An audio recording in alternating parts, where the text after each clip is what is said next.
Today, we are continuing with the answers for revision question on European invasion of Africa and the process of colonization.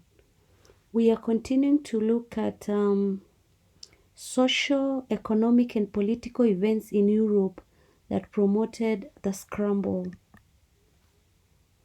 With industrialization in Europe, the nations wanted colonies to act as sources of raw materials such as cotton and palm oil. Colonies provided a market for manufactured goods from European industries.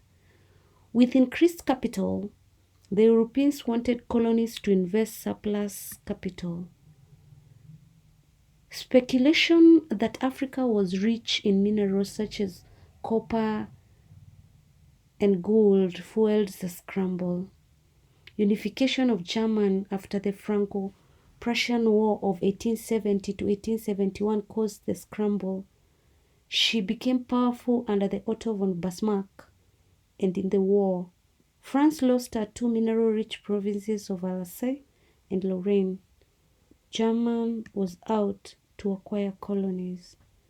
France turned her attention to Africa for colonies to compensate for her loss, and then European nations acquired colonies in Africa for national prestige.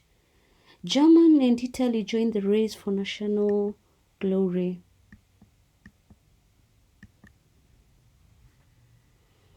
European military officers encouraged their governments to participate in colonial expansion. This gave them an opportunity to be recognized and promoted. Public opinion favored acquisition of colonies. For example, De Brazza signed a treaty with Chief Makoko due to public opinion in France, creating French colony, that is Congo. Egypt was of strategic importance to the Europeans because of the Suez Canal, built by the British and the French, which shortened the route to British colonies in India and the Far East. French activities in West Africa and the Congo alarmed other powers who joined the race. King Leopold II of Belgium in 1879 sent Henry Morton Stanley to explore the River Congo, and through such activities Stanley created the Congo Free State, which had become Leopold's empire by 1884. Leopold's activities alarmed the Portuguese, who claimed River Congo, and the French turned their attention to West Africa. German and British made similar claims for colonies in the region. Militaries came to spread Christianity, Western education and culture, and invited their mother governments to occupy these areas to protect them. Influential people in Europe, such as Karl Peters, Harry Johnston, William Mackinnon, and David Livingstone, encouraged colonization. Europeans believed they had superior culture to other races. They felt they had a duty to civilize the blacks on the African continent. Britain and Germany encouraged their surplus population to settle in Africa.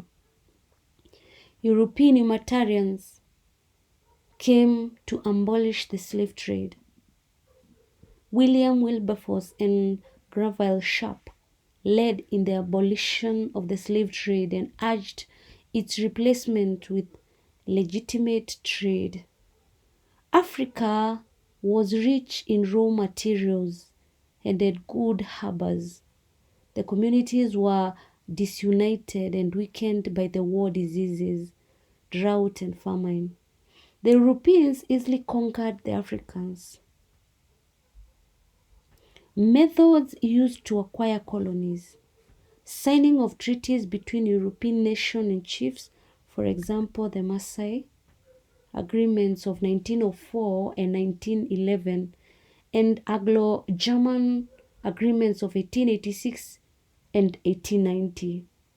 Military force was used against the Asante, Mandika, Ndembele, and Nandi, among others.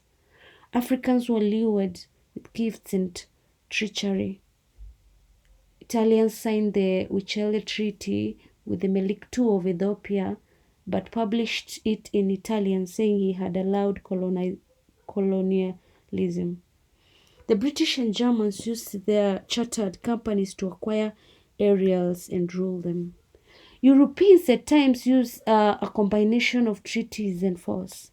The British signed treaties with the Ndembele, that is, Moffat and Rude treaties, but later fought them during the Ndembele War of 1893 and the Chumerega War of 1896 to 1897. Thanks a lot for subscribing and listening to me. God bless you.